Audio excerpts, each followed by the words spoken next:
Assalamualaikum warahmatullahi wabarakatuh. Alhamdulillahirabbil alamin, hamdan wa syukranillah, amma ba'du. Baik, anak-anakku yang berbahagia, alhamdulillah pada kesempatan hari ini kita dapat melaksanakan kegiatan belajar mengajar. Bagaimana kabar kalian semua? Semoga sehat dan selalu diberikan oleh Allah perlindungan serta kesehatan ya, sehingga kita masih melaksanakan kegiatan belajar mengajar. Baik anak-anakku, sebelum kita memulai pelajaran pada hari ini, bersama-sama kita berdoa dengan membaca Ummul Furqan Al-Fatihah.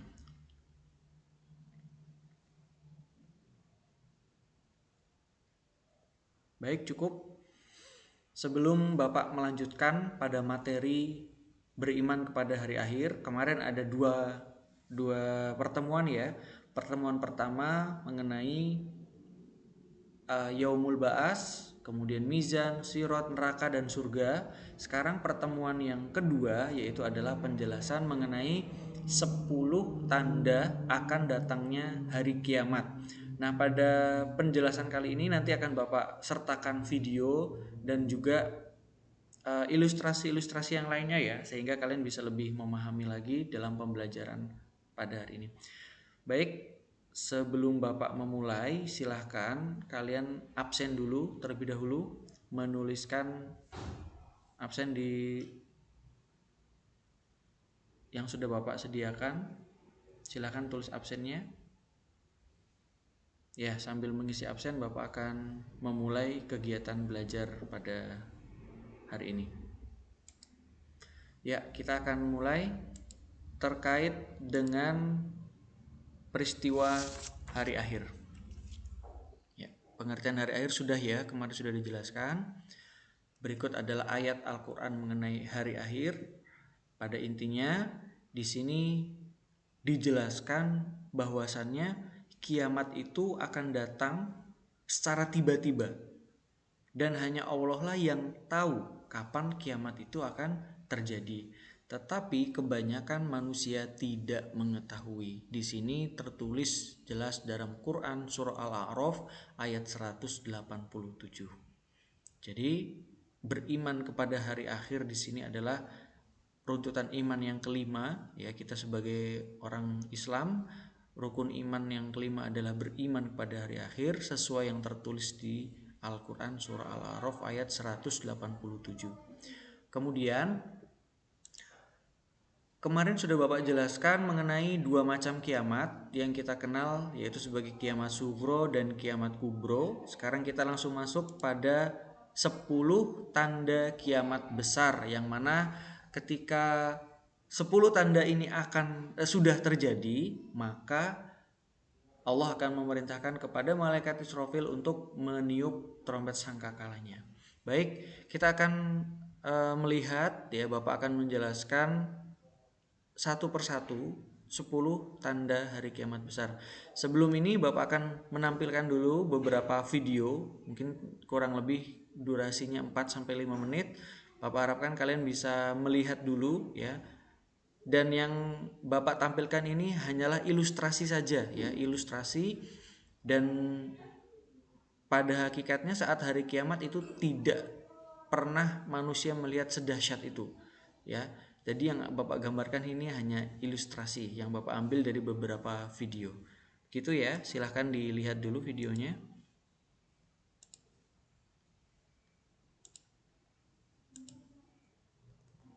Volumenya agak dikecilkan sedikit ya, karena ini suaranya besar nanti.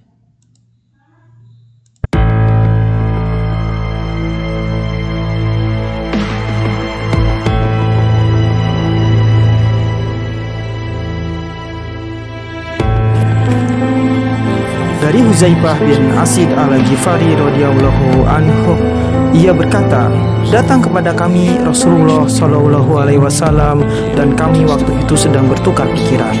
Lalu beliau bersabda, apa yang kamu bicarakan?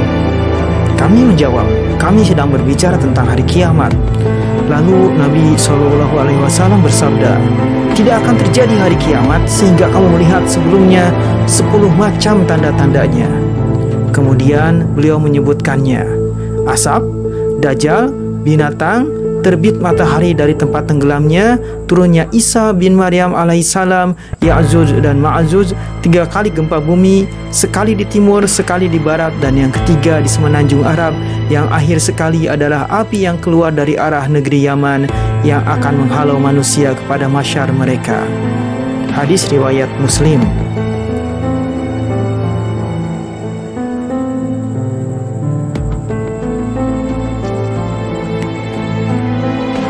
Keterangan 10 tanda kiamat yang disebutkan Rasulullah SAW dalam hadis ini adalah tanda-tanda kiamat yang besar yang akan terjadi ketika hampir tibanya hari kiamat.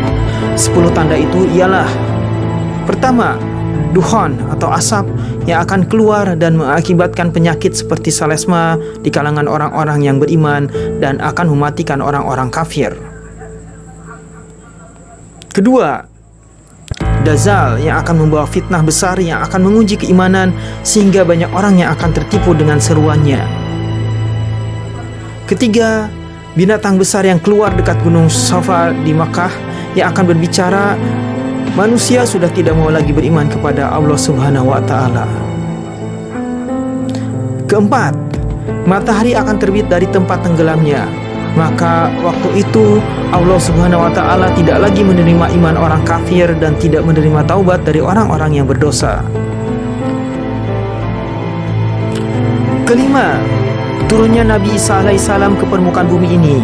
Beliau akan mendukung pemerintahan Imam Mahdi yang sedang berkuasa pada waktu itu. Keenam, keluarnya bangsa Ya'juj dan Ma'juj yang akan membuat kerusakan di permukaan bumi ini, yaitu apabila mereka berhasil menghancurkan dinding yang dibuat dari besi bercampur tembaga yang telah didirikan oleh Zulkarnain bersama pembantu-pembantunya pada zaman dahulu. Ketujuh, gempa bumi di timur. Kedelapan, gempa bumi di barat.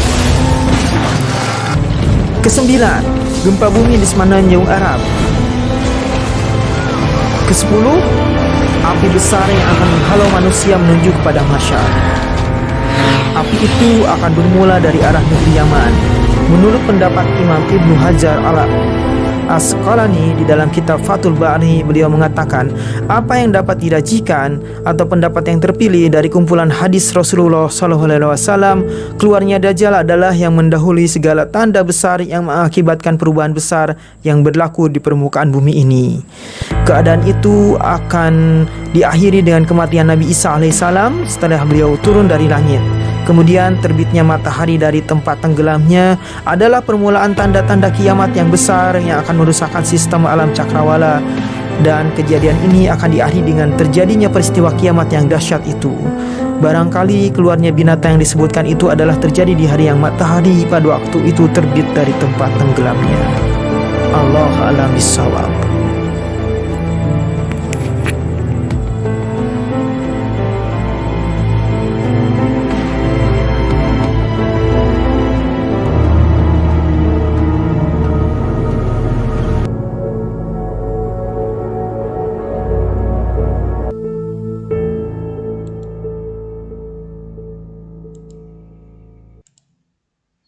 Baik, itu tadi adalah sedikit gambaran ya tentang, tapi hanya ilustrasi saja tentang hari kiamat. Bapak akan masuk pada materi atau 10 tanda kiamat besar. Yang pertama yang disebut dengan dukhon. Apakah itu dukhon? Dukhon di sini memiliki arti asap atau kabut yang sangat tebal.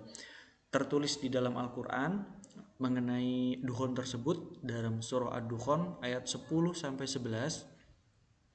Bismillahirrahmanirrahim. Fartakib yauma ta'tis sama'u bidukhanin mubin yaghsanna sahadza adzabun alim. Artinya, maka tunggulah hari ketika langit membawa kabut yang nyata yang meliputi manusia, inilah azab yang pedih. Penjelasan dari ayat Al-Quran tersebut dari beberapa riwayat, ada yang mengatakan ini adalah azab untuk orang-orang Quraisy ya pada saat Nabi SAW masih hidup.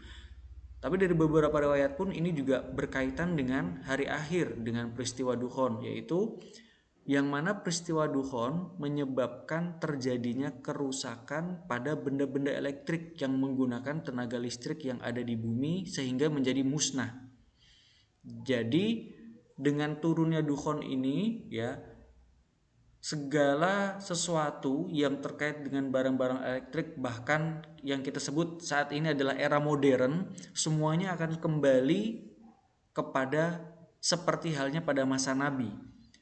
Dan asap ini menyebabkan kerusakan yang sangat hebat pada medan magnet di semua belahan bumi, sehingga keadaan bumi kembali pada zaman Nabi, yang mana kendaraan yang berfungsi pada saat itu adalah kuda atau binatang-binatang yang semestinya digunakan untuk tunggangan manusia ya, seperti onta, keledai, ataupun juga kuda. Karena pada saat itu mobil, pesawat terbang, kapal laut itu semuanya sudah tidak bisa digunakan dikarenakan adanya dukhon ini. Bahkan HP, laptop, dan apapun yang kita miliki, yang kita rasakan pada saat ini sudah tidak ada. Dan senjata kembali kepada panah, tombak, dan pedang. Mata uang juga kembali lagi menggunakan koin emas atau koin emas dan perak ya, kita sebut dengan dinar dan dirham. Nah, sebagian pendapat ulama mengatakan dukhon ini akan menyerang orang-orang beriman juga, sama terserang seperti influenza dan penyakit pernafasan. Dan asap ini, dukhon ini akan sangat menyiksa orang-orang kafir yang masih hidup pada saat itu. Nah, yang terakhir, dukhon atau asap ini sangat mengerikan. Tebalnya kabut dan debu yang sangat panas berangsur selama 40 hari 40 malam. Kita bisa membayangkan ketika kabut ini seluruhnya turun, dan kabut ini menyelimuti seluruhnya ya, seluruh dunia, tidak hanya di Indonesia, tidak hanya di negara bagaimana, bahkan ini seluruhnya, sehingga dunia pada saat itu kembali kepada zaman Nabi. Bahkan kita melihat dari beberapa hadis, mendengar dari beberapa hadis Nabi yang mengatakan intinya uang yang saat ini kita gunakan, akan tidak berguna. Bahkan kalian melihat uang-uang itu, uang-uang kertas yang kalian pakai seperti halnya daun yang berserakan. Nah, berarti yang akan kita gunakan nanti di akhir zaman adalah koin emas, dinar, dan dirham. Di sini adalah peristiwa dukhon ya. Nah, peristiwa dukhon ini akan terjadi dan sesuai dalam ayat Al-Quran dalam surah Ad-Dukhan ayat 10 sampai dengan ayat 11. Ini adalah peristiwa dukhon. Selanjutnya, tanda kiamat yang kedua adalah keluarnya Dajjal. Nah, Dajjal ini ya, sebelum Dajjal ini keluar, ada 3 tanda dulu dia akan keluar. Yang pertama, tanda sebelum Dajjal akan keluar ya, masuk ke bumi ini adalah salah satunya menyusutnya Danau Tiberias. Baik, silakan kalian membaca dulu mengenai letak Danau Tiberias dan hadis Nabi ini. Silakan dibaca dulu.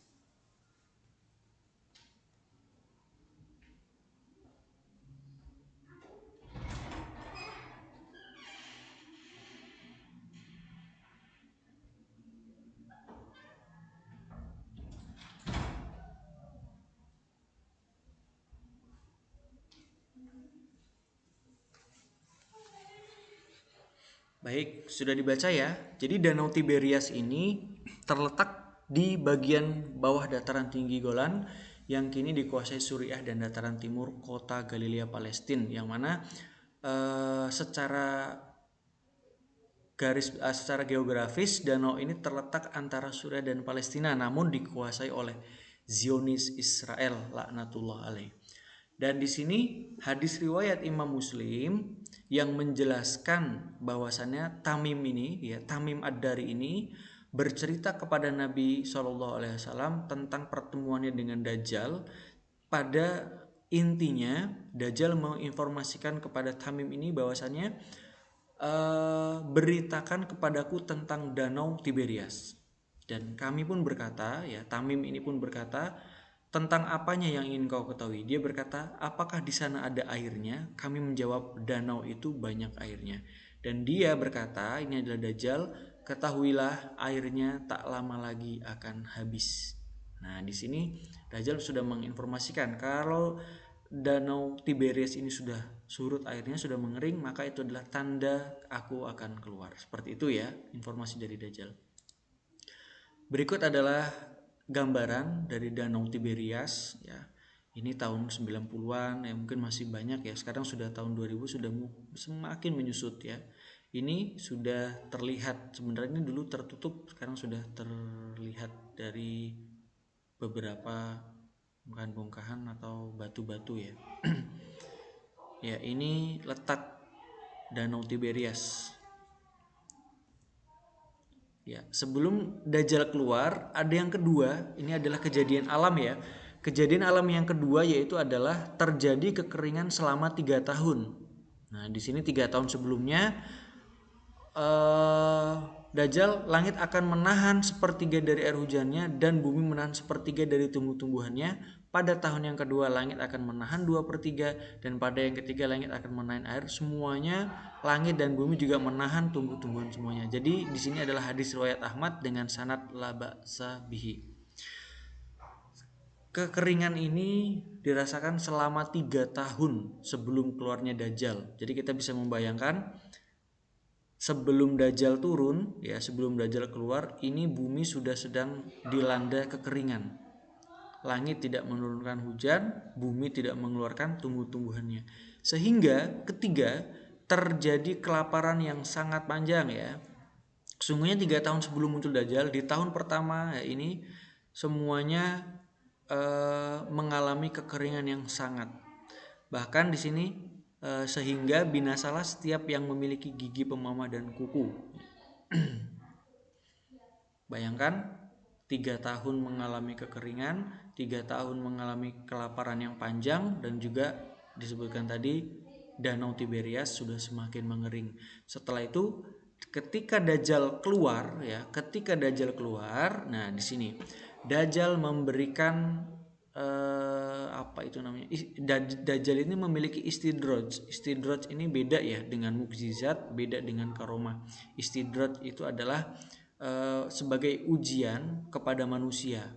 Jadi Dajjal di sini diizinkan oleh Allah untuk bisa menurunkan hujan.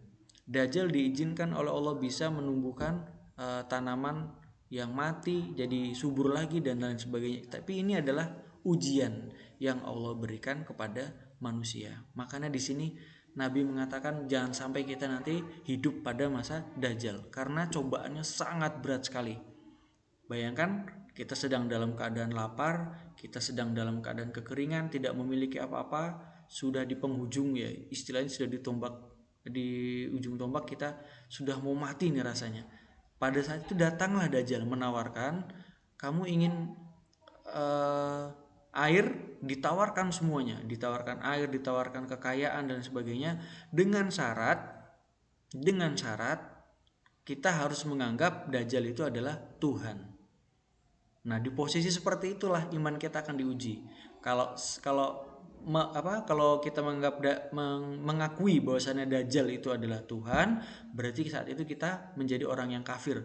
Dan orang yang sudah kafir pada saat Dajjal itu ada, kita menjadi pengikut Dajjal dan tidak akan dalam beberapa ayat kita tidak bisa lagi beriman kepada Allah. Itulah susahnya ketika menjadi pengikutnya Dajjal. Sangat berat sekali. Dan dari beberapa riwayat dikatakan banyaknya pengikut Dajjal nanti adalah dari kaum Hawa atau kaum perempuan. Nah, di sini bisa kita lihat fitnahnya sangat besar sekali. Bahkan nanti Dajjal akan mengaku sebagai nabi, Dajjal akan mengaku sebagai Tuhan, dan para pengikut Dajjal nanti sangat banyak sekali, termasuk dari orang-orang Yahudi Israel ya, kemudian juga dilanjutkan dari bersebagian besar kalangan wanita. Ya, kita lihat saja pada saat ini banyak wanita yang mendambakan K-popper ya, K-pop dan lain sebagainya. Ya, kalau kita lihat mereka banyak yang terpesona dengan keindahannya dan lain sebagainya. Itu baru manusia. Bagaimana kalau dengan Dajjal nanti ya? Pasti lebih banyak lagi. Nah, seperti itu. Di sini dia Dajjal ya akan mengelilingi seluruh permukaan bumi, semua daerah yang dia masuki pasti dia berbuat kerusakan di dalamnya kecuali Makkah dan Madinah. Karena Makkah dan Madinah ini dijaga oleh Allah Subhanahu wa taala dan juga ribuan bahkan jutaan malaikat, sehingga Dajjal tidak bisa memasuki ke kota Mekah dan Madinah. Di sini Dajjal bukan menggunakan kendaraan ya jadi dia diberikan Allah istidraj dapat berpindah-pindah tempat mau kemanapun dia. Intinya seluruh permukaan bumi ini akan didatangi oleh Dajjal, berarti termasuk Indonesia, termasuk Yogyakarta dan semuanya kecuali Makkah dan Madinah, seperti itu. Selanjutnya hadis Rasulullah mengenai Dajjal, bahwasannya Dajjal keluar dengan membawa air dan api. Maka air yang dilihat oleh orang sungguhnya adalah api yang membakar, sedangkan api yang dilihat oleh orang sungguhnya adalah air yang dingin dan segar. Barang siapa di antara kalian menjumpai hal ini, maka hendaklah dia menjatuhkan diri pada suatu yang dilihatnya api, karena sungguhnya hal itu adalah air yang segar dan yang baik. Jadi sudah dijelaskan tadi bahwasanya fitnah Dajjal itu sangat besar ya. Fitnah di sini adalah artinya cobaan, ujian buat manusia. Bayangkan Dajjal bisa menurunkan hujan dari langit. Tapi ingat, itu adalah cobaan untuk orang-orang yang beriman. Di saat kekeringan, Dajjal akan meminta langit turunkanlah hujan, maka pada saat itu hujan pun turun. Dajjal bisa mengeluarkan apa yang ada di dalam bumi seperti emas, ya, perak, dan lain-lainnya, permata dan lain sebagainya, bisa hal-hal yang berharga di dalam bumi bisa dikeluarkan oleh Dajjal pada saat itu juga. Tapi ingat, itu adalah istidraj, artinya ujian. Seberapa kuat pilih mengakui Dajjal sebagai Tuhan atau tetap beriman kepada Allah. Berat sekali ujiannya. Seperti itu ya. Selanjutnya setelah Dajjal laknatullah ini berkuasa di bumi, akhirnya masuklah kepada tanda kiamat yang selanjutnya, yang ketiga, yaitu adalah turunnya Nabi Isa alaihissalam ke bumi. Ini sudah tanda yang ketiga ya. Jadi yang pertama tadi adalah dukhon. Setelah dukhon di sini manusia sudah kembali kepada zaman di mana Nabi masih hidup, yaitu mungkin sebelum modern ya, zaman pramodern. Nah, setelah itu, setelah masuk pada zaman pramodern, turunlah Dajjal. Setelah Dajjal sudah menguasai keliling seluruh dunia, turunlah Nabi Isa alaihissalam ke bumi. Karena apa? Karena pada saat itu bumi sedang dalam keadaan ibaratnya fitnah yang besar ya, musibah yang banyak sekali terjadi di bumi. Nah, setelah itu, setelah Nabi Isa turun ke bumi, bagaimana keadaan kalian apabila Ibnu Maryam alaihissalam turun di antara kalian, sedangkan yang menjadi pemimpin kalian berasal dari kalangan kalian sendiri? Kemudian dalil Al-Quran yang sungguhnya Isa itu benar-benar memberikan pengetahuan tentang hari kiamat. Jadi maksudnya di sini pengetahuan tentang hari kiamat adalah Isa sebagai salah satu tanda bukti akan datangnya hari kiamat. Berarti kalau Nabi Isa sudah turun, wah sudah ini, sudah masuk pada fase yang kesekian. Tapi Nabi Isa turun ke bumi ini bukanlah menjadi nabi ya, bukan membawa risalah kitab lagi yang baru, tidak membawa syariat lagi yang baru, tidak. Jadi Nabi Isa di sini adalah kapasitasnya bukan dalam Rasul lagi ya yang menyuruhkan syariat baru, tapi hanya sebagai satu. Nabi Isa alaihissalam memiliki misi dalam turun ke bumi. Ingat, Nabi Isa turun ke bumi bukan menjadi nabi yang baru, bukan. Kemudian Nabi Isa alaihissalam saat turun ke bumi bukan mensyariatkan kitab yang terbaru dalam artian menghapus Al-Quran, tidak. Tapi Nabi Isa alaihissalam di sini adalah pengikut dari Nabi Muhammad SAW. Bahkan diriwayatkan saat Nabi Isa alaihissalam turun ke bumi, beliau ikut sholat.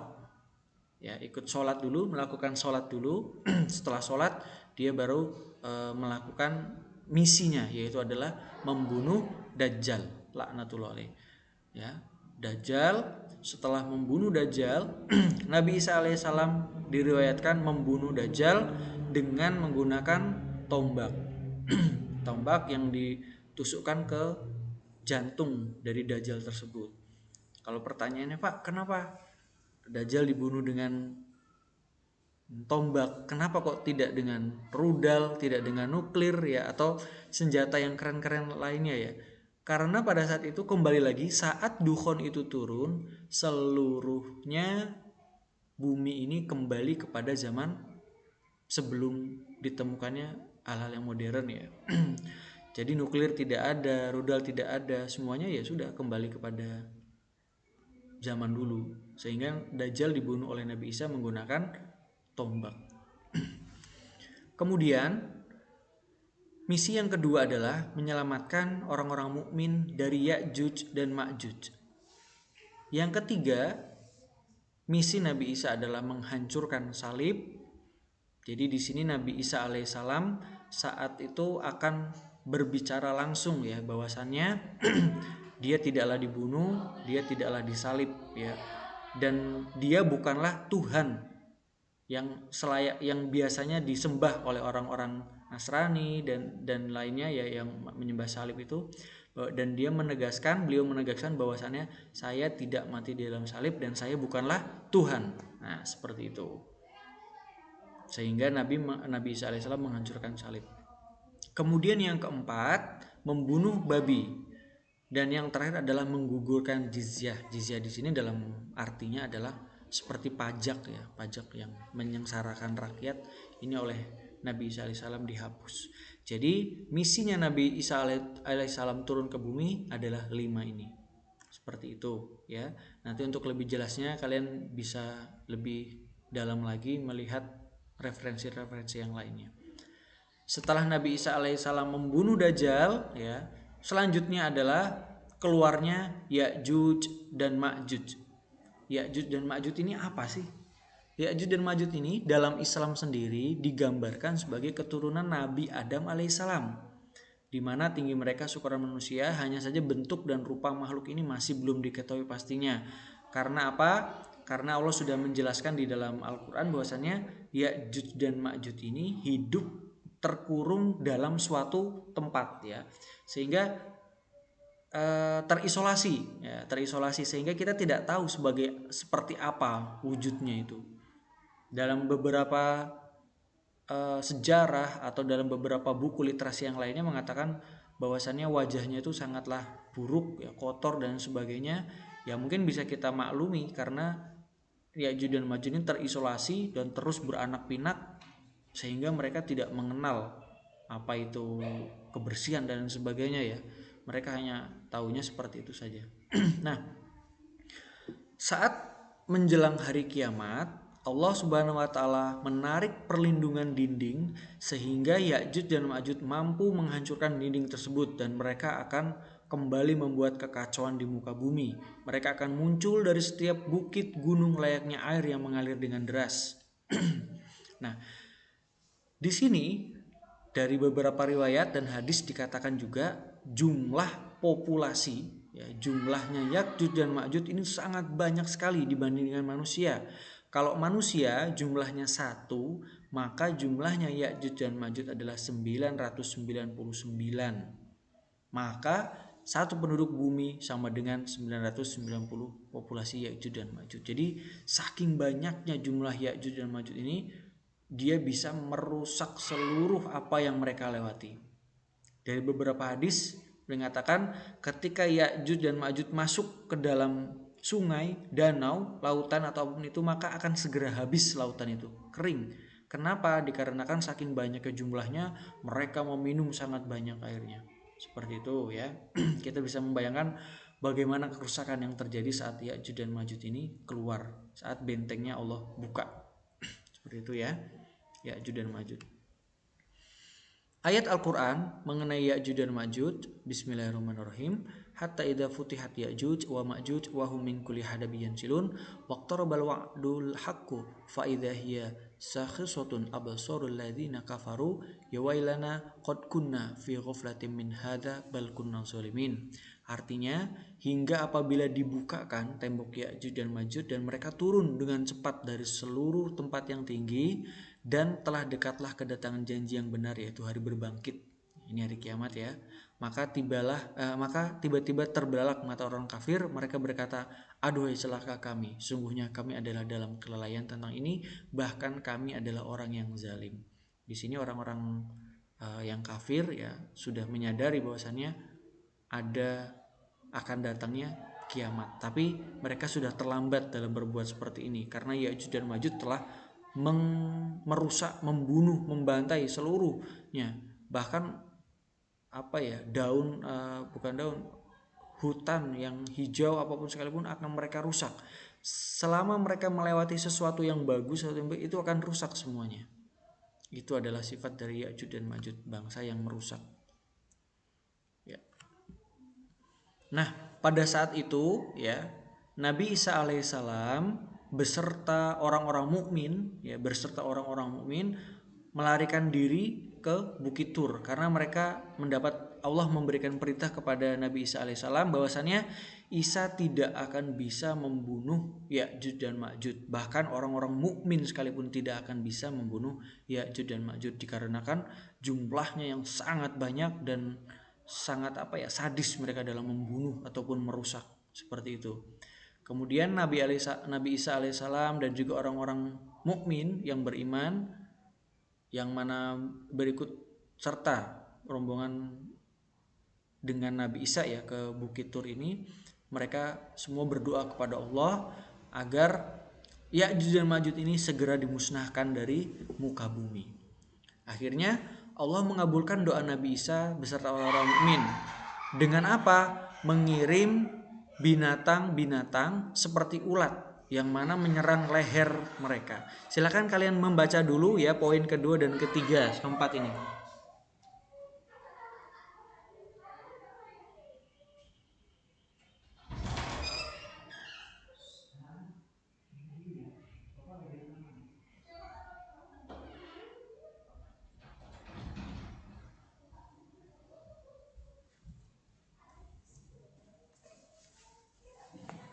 Ya.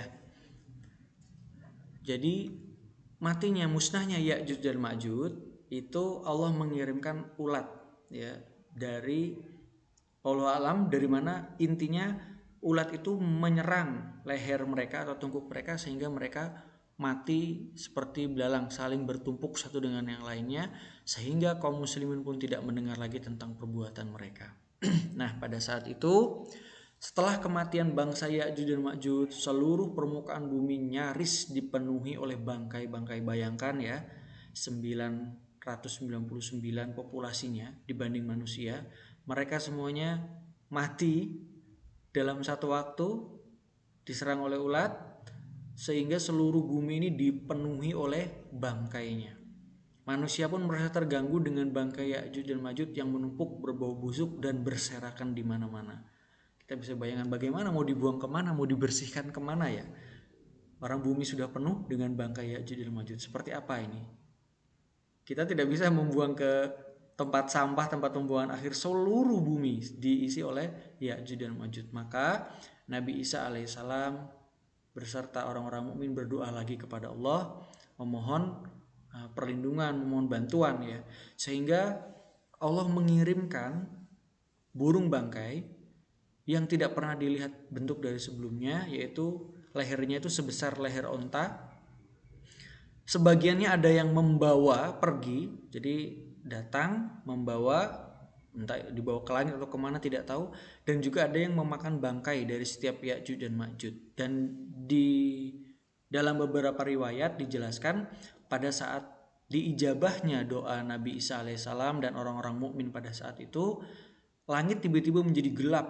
Ya, gelap ini kenapa? Karena datangnya burung bangkai ini untuk mengambil jasadnya atau bangkainya dari setiap Ya'juj dan Ma'juj. Dalam beberapa riwayat ada yang dikatakan jumlahnya burung bangkai yang Allah kirim ini sejumlah Ya'juj dan Ma'juj, sehingga langit sangat gelap pada saat itu. Gelapnya bukan karena mendung karena tertutup oleh banyaknya burung bangkai tersebut. Dan setiap burung itu mengambil jasadnya Ya'juj dan Ma'juj. Ada yang memakannya langsung, ada yang dibawa pergi oleh burung tersebut. Sehingga pada saat itu tidak tersisa, tidak adanya bangkai Ya'juj dan Ma'juj, tapi masih ada sebagian seperti darah atau lain sebagainya ya, sehingga bumi masih tetap kotor. Akhirnya Allah mengirimkan hujan yang sangat deras. Dalam beberapa riwayat dikatakan ada yang 3 hari, ada yang 7 hari. Tapi di sini Bapak tidak bisa menjelaskan berapa lama hujannya itu. Intinya Allah Subhanahu wa taala mengirimkan hujan yang sangat deras sehingga permukaan bumi bersih kembali, tumbuh-tumbuhan subur seperti sedia kala. Dan pada saat itu pun musnahnya Ya'juj dan Ma'juj, matinya Dajjal disusul dengan kematian Nabi Isa alaihissalam. Nah, pada saat itu Nabi Isa telah meninggal, diwafatkannya Nabi Isa ya. Selanjutnya keluarnya dabbatul ard. Wa idza waqa'al qawlu alaihim, bismillahirrahmanirrahim, wa idza waqa'al qawlu alaihim akhrajna lahum dabbatan minal ardi tukallimuhum annan nas kanu bi ayatina la yuqinun. Yang mana penjelasannya di sini adalah keluarnya binatang ya, melata dari bumi yang akan mengatakan kepada mereka bahwa sungguhnya manusia itu dulu tidak yakin kepada ayat-ayat Al-Quran atau ayat Allah yang Allah berikan kepada manusia. Penjelasan yang dimaksud perkataan di sini adalah ketentuan datangnya masa kehancuran alam. Jadi begitu adanya dabatul ard, keluarnya dabatul ard dari dunia ini, dari muka bumi ya, itu adalah tanda yang kesekiannya untuk datangnya hari kiamat. Dan dalam hadis disebutkan 3 hal yang jika keluar maka tidak akan berguna lagi keimanan orang yang belum beriman sebelumnya. Jadi kalau Nabi Isa sudah keluar, Dajjal sudah keluar, Ya'juj dan Ma'juj, bahkan yang disebut di sini adalah binatang bumi ya, dabatul ard. Saat binatang bumi ini keluar sudah, walaupun orang itu sudah beriman, itu sudah tidak berlaku lagi keimanannya. Ya, ini adalah dabatul ard. Bapak tidak bisa menjelaskan seperti apa dabatul ard, tapi dalam beberapa riwayat dikatakan dabatul ard ini keluar dengan membawa tongkat Nabi Musa dan juga cincinnya Nabi Sulaiman ya. Tapi tidak bisa Bapak masukkan ke dalam sini karena itu perlu penjelasan yang lebih detail nantinya. Seperti itu ya. Selanjutnya adalah terbitnya matahari dari tempat tenggelamnya. Dalam ayat Al-Quran dijelaskan, Quran surah Al-An'am ayat 158, yang pada intinya di sini terbitnya matahari dari tempat tenggelamnya matahari, yang mana di situ adalah manusia sudah tidak memiliki manfaat walaupun dia beriman atau tidak. Jadi saat matahari sudah terbit dari barat, ketika manusia itu mengakui bahwa bersyahadat beriman kepada Allah itu sudah tidak berlaku lagi. Sama halnya orang kafir bertaubat ketika nyawa sudah berada di kerongkongan, itu sudah tidak bermanfaat lagi ya.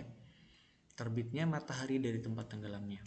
Selanjutnya terjadinya gempa bumi dari timur dan barat. Terjadinya di mana-mana, semuanya terjadi gempa. La taqumu sa'ah hatta tukathiruz zalazil. Tidak akan tiba hari kiamat hingga banyak terjadi gempa bumi. Dalam riwayat lain disebutkan gempa bumi terjadi dalam waktu yang cukup lama, selama beberapa tahun ya. Dan ini adalah hadis lain ya yang mengatakan bahwasannya sebelum kiamat tiba ada 2 kematian yang sangat dahsyat, dan setelahnya itu terjadi dipenuhi dengan gempa bumi. Jadi dalam waktu beberapa tahun ini terus terjadi gempa bumi seperti itu ya.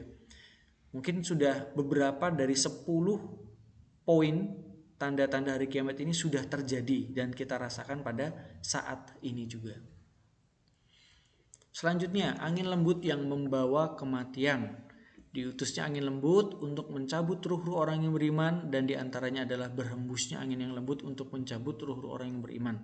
Kenapa Allah mengirimkan angin lembut untuk kematian? Nah, di sini dijelaskan dari beberapa riwayat, karena saking dahsyatnya peristiwa hari kiamat, saking mengerikannya peristiwa hari kiamat ya, maka orang-orang yang beriman kepada Allah itu langsung Allah cabut nyawanya melalui angin lembut yang membawa kematian ini. Jadi begitu ada orang yang beriman kepada Allah, ketika menghirup angin lembut kematian, dia langsung meninggal. Karena apa? Jangan melihat kiamat, jangan merasakan kiamat. Bahkan yang merasakan kiamat nanti adalah biarlah orang-orang kafir, orang-orang munafik, orang-orang jahil yang benar-benar tidak beriman kepada Allah. Mereka lah yang nanti akan merasakan bagaimana dahsyatnya hari kiamat. Nah, ini ya. Setelah angin yang lembut membawa kematian selesai, ada api yang besar dari Yaman. Akhir dari semua tanda itu adalah api yang keluar dari Yaman, menggiring manusia ke tempat mereka dihimpun. Berarti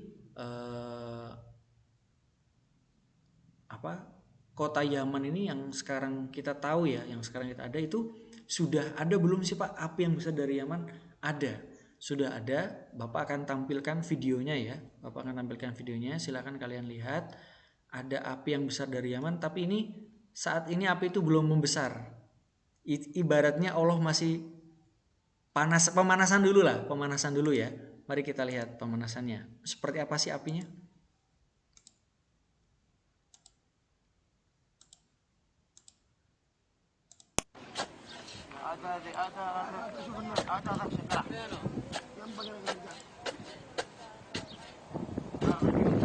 شعور آخر ليل نزل نارا كذا وخليه يسوي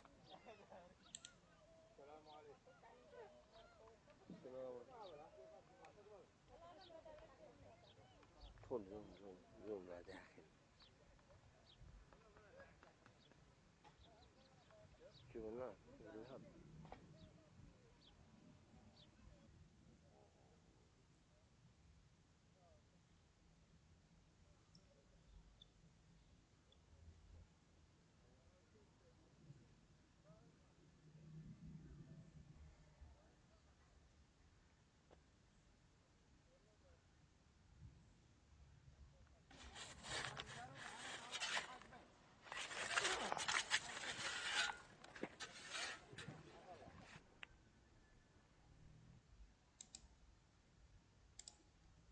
Baik, itu tadi sedikit ya.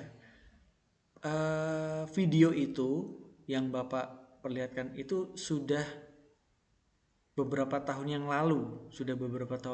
Jadi semenjak Bapak menjelaskan kepada kelas 12 yang lalu itu sudah seperti itu. Tidak tahu perkembangannya seperti apa saat ini. Bahkan ada yang mengatakan ada video yang terupdate yang terbaru itu sudah berbentuk lahar. Berarti ini tanda kiamat yang ke-10 saja sudah jelas. Berarti kita sudah persiapan. Terjadinya gempa bumi sudah banyak ya, terjadi gempa bumi di sana sini. Terjadinya kelaparan juga sudah banyak melanda. Nah, di sini kita sudah diperingatkan oleh Allah, mari bersama-sama kita saling menjaga keimanan kita, menjaga fitnah. Jangan sampai kita termasuk dalam fitnahnya Dajjal nanti.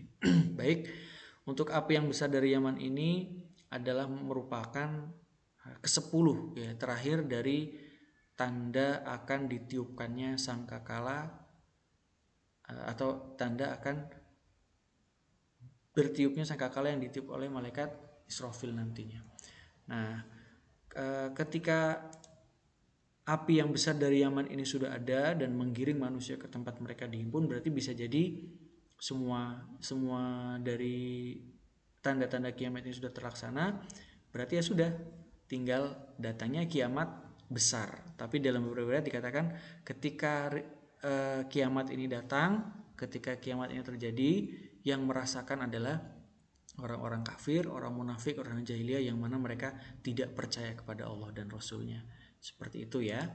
Untuk terakhir, hikmah penghayatan iman kepada hari akhir adalah intinya kita menyadari bahwasanya kiamat pasti akan datang dan alam semesta akan hancur dan semuanya akan merasakan peristiwa yang luar biasa tersebut kecuali orang-orang yang beriman. Manusia akan mendapatkan keadilan dari Allah yang seadil-adilnya dan semua perhitungan perbuatan akan dihitung walaupun seberat biji zarah. Baik, anak-anakku, sekian penjelasan dari Bapak. Silakan kalau ada pertanyaan yang ingin ditanyakan bisa ditanyakan mengenai beriman kepada hari akhir.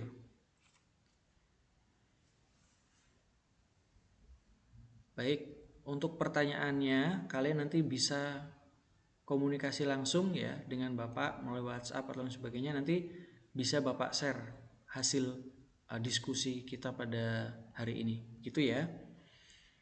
Bapak motivasi kalian lagi, tetap jaga kesehatan, tetap semangat belajarnya karena walaupun dalam keadaan seperti ini, kalau kalian malas dalam belajar, Bapak masih dapat informasi ada siswa yang ikut pembelajaran hanya absen saja, setelah absen dia tidur lagi. Kalau seperti itu, bagaimana kalian mau menjadi generasi yang bagus, bagaimana generasi yang semangat apabila masih dibiasakan hal-hal yang malas seperti itu, begitu ya.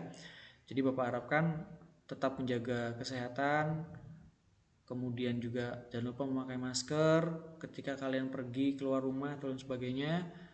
Ketika kalian merasa sakit ya, flu atau sebagainya, lebih baik tidak usah keluar rumah, karena ketika imun lemah bisa jadi kita terkena virus atau sakit pada saat itu juga. Baik anak-anakku, Bapak kira cukup mata pelajaran yang Bapak sampaikan pada hari ini, materi Bapak pada hari ini. Kurang lebihnya Bapak mohon maaf. Wabillahi taufiq wal hidayah. Wassalamualaikum warahmatullahi wabarakatuh.